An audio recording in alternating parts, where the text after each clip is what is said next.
6 mois avec sursis, 2 ans avec sursis, 7 ans avec sursis, je ne serai jamais en sursis dans ce Sénégal-là.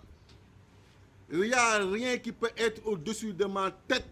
pour freiner un seul pas ci samay conviction politique, pour freiner une seule seconde ci sama engagement politique. Na def lu ko neex bu ko neexee suba 6 mois yooyu na ko exécuté et dignement laay dem supporter tëdd 6 mois yooyu muy 4 ans dignement laa koy dem supporter tëdd parce que ñooñu ko wër ñëpp muy les officiers généraux, les officiers de l'armée, de la gendarmerie fi ñu tibbee laa tibbee à l'ENOA fi ñu leen formé lan ma formé et je suis extrêmement fier d'eux et je les salue et je leur transmets toute ma reconnaissance parce que ñoom Macky xamul mais ñoom xam nañu foofu ñu tibbee laa tibbee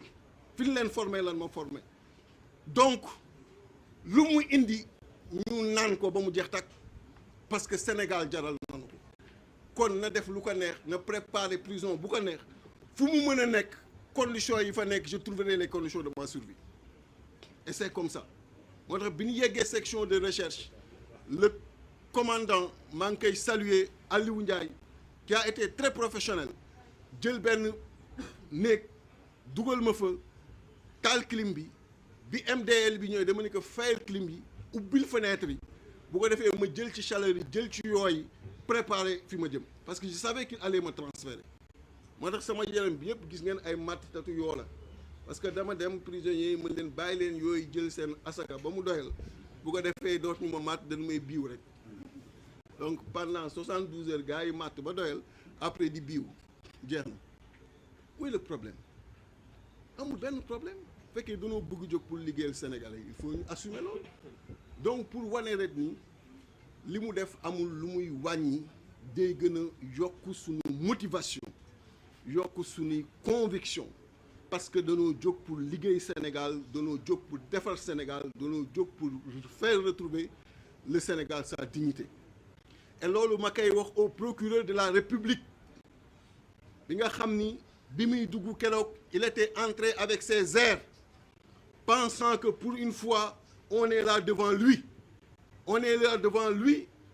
ci palais de justice mu toog et qu'il est le roi et que xëy na li ñu waxoon dañ ciy dellu si et que xëy na dañuy trembler devant lui quand il se permet de prendre la parole après sama intervention di wax le juge comment quelqu'un comme Déthié peut être là malgré li ñu koy reprocher il s'est pas repenti Déthié refuse de se repentir ma koy xamal ni yàlla képp moo am méritu jot sama repenti ca la ma def kuy nit ak foo mën a nekk ak koo mën a doon doo jot sama repenti waxuma laa ca la ma deful donc il devait pas être étonné de cette posture quand il dit encore que devant tout le tribunal Déthié Fall tient une posture martiale. Comment un militaire formé à l'ENOA devant n'importe quelle situation je ne peux tenir qu'une posture martiale. Même le couteau à la gorge. Toute l'armée nationale, je tiendrai une posture martiale. Donc il ne devait pas être étonné de cette posture. Quand il dit Déthié Fall, doté par la nature d'une si grande intelligence, au lieu de l'utiliser que pour le bien du peuple, nous pouvons l'utiliser pour attaquer les institutions. Mon intelligence, ce n'est pas son problème. Je peux utiliser, mais je ne l'utilise que pour le bien des Sénégalais. Et marcher pour les libertés, pour les droits fondamentaux, pour la démocratie, amul lu gën a nekk bien que loolu. Donc pensant que dañu jóg attaquer suñu institution fa la ñu yóbbu suñu intelligence fa lañ ko utiliser, il est dans l'erreur absolue. Il a chargé pendant 15 minutes sur plaidoirie de 24 minutes Déthié Fall ba ñi ñëpp kenn mënatul muñ kenn mënatul téye sa bopp ay de moo ci xaw na jóg. Elle a fait violence sur elle pour écouter li nga xam ni moom le procureur bi doon parce qu'il pensait tout simplement que fi mu toog ci chaise am mën na wax te tey comme mi ngi doon nekk di attaquer ay leaders attaquer Ousmane attaquer keneen il nous a en face enfin il a en force il est en puissance mën na wax lu ko neex foo mën a ne ñu fekk la fa doo fa wax lu la neex daan la wax ay dëgg te dëgg yooyu bu fekkee moo lay yóbbee nga demander 5 ans d'emprisonnement ou 10 ans d'emprisonnement du ñu teree ñu wax la dëgg et ce procureur je le lui dis donc li mu subir foofu na xam ni mu jàppaat ma indiwaat ma fa dans les mêmes circonstances dans les mêmes conditions je dirai encore les mêmes choses avec cette même posture martiale et les mêmes vérités pour le Sénégal et les Sénégalais et il va essuyer ces vérités-là parce que duñu kuy daw duñu kuy lox duñu kuy xef-xefi suñu benn maam dawul donc qu'il le sache c'est comme ça qu'il n'est pas à s'indigner de mon comportement devant le barreau noonu lay demee toujours parce que lu ma wax dama koy assumer lu ma leen wax fii Sénégal yëpp dégg ko nekk biir réew bitim réew dinaa dem ba taxaw comme procureur naan maa ngi débiné wu je le ferai jamais li may wax fii xam leen ni bu armée nationale taxawee moom lay wax c'est comme ça noonu leen ma bindee noonu leen ma yaree te loolu laay def ba abadan parce que fii ragal nekku fii donc di ko wax di remercier les juges je ne suis pas du tout je n'ai rien contre eux le juge Abdoulaye Ba qui a libéré 81 détenus man rek la def 6 mois avec sursis ak Ahmed Aïdara 1 mois avec sursis pour le juge bi fa nekkoon Guy Marius Sagna on me prend également 1 mois avec sursis donc xool ku ne looy gàll ci moom pour mu bañ a bouger dans ce Sénégal-là personne ne peut m'empêcher de bouger personne je bougerai toujours fièrement la tête haute la poitrine suffisamment bombée et je regarderai toujours les Sénégalais droit dans les yeux et Macky Sall droit dans les yeux donc ça c'est clair pour dire Sénégalais yi que ni nanu xam ni waxtu jóg dafa jot waxtu taxaw dafa jot waxtu faire ressortir chez chaque Sénégalais cette fierté qu'on lui connaît dafa jot waxtu faire face à Macky Sall dafa jot du buur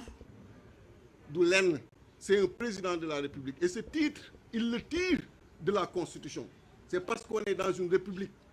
maintenant s'il veut transformer cette république en royaume il se trompe parce que si on était en royaume moom du sëtu buur man sëtu buur la donc on est en république donc na yam ci périmètre république bi pour mën a continuer à bénéficier de ce titre et périmètre de république boobu moo indi constitution et dans cette même constitution lañ ko joxee titre boobu et dans cette même constitution lañ joxee le droit de manifester pourquoi il veut prendre tout ce que la constitution lui donne et nous interdire tout ce que la constitution nous donne et nous dire maintenant laissez-moi gouverner tranquillement mais ku fi ñàkk fayda boobu ku fi manqué fulla boobu ci Sénégalais amul donc pour lui dire très clairement qu'on lui fera face et que chaque Sénégalais lui fera face loolu naka xam mu leer ci boppam donc na ubbi prison yi na yokk cellules yi on va revenir les 15 millions de Sénégalais vont venir parce qu'il s'agit de notre développement il s'agit de notre émancipation il s'agit de montrer que luy xam-xam am na fi luy fulla am na fi pour réew yegg Sénégalais mën na fa yegg Sénégal mën na fi yegg moom bu ko xamul bay war a dem di topp ku nekk di ko neexal moom moo toll foofu mais ñun dépassé nañu loolu on est suffisamment fiers bien formés suffisamment informés pour mën a engager le développement et ce sont ces leaders-là qui sont dans cette direction et vraiment de terminer par encore une fois leur exprimer toute ma fierté leur dire combien je suis heureux de faire partie de cette coalition combien je suis heureux d'être tous les jours avec ces braves leaders chacun individuellement pris symbolise la fierté sénégalaise quel que soit par ailleurs ce qu'on peut lui dire parce que des fois tu peux voir des personnes sans les connaître mais chacun individuellement pris symbolise la fierté sénégalaise la dignité sénégalaise donc na Macky Sall xam ni Yewwi Askan Wi qu'il le veuille ou pas est devenu la première force politique de ce pays loolu moo koy dofloo et les avocats le lui ont rappelé foofu laay daanelee donc di wax rek ni bu kenn am sikki sàkka bu kenn am jaaxle ma détermination reste intacte et épée de Damoclès mënul am sama bopp bu amoon sax damay tëb jël sama bopp dugal ci épée bi c'est comme ça donc loolu na ko xam et on reste plus que jamais déterminé. Je vous remercie. Je donne la parole à Madame Aïda Mbodj.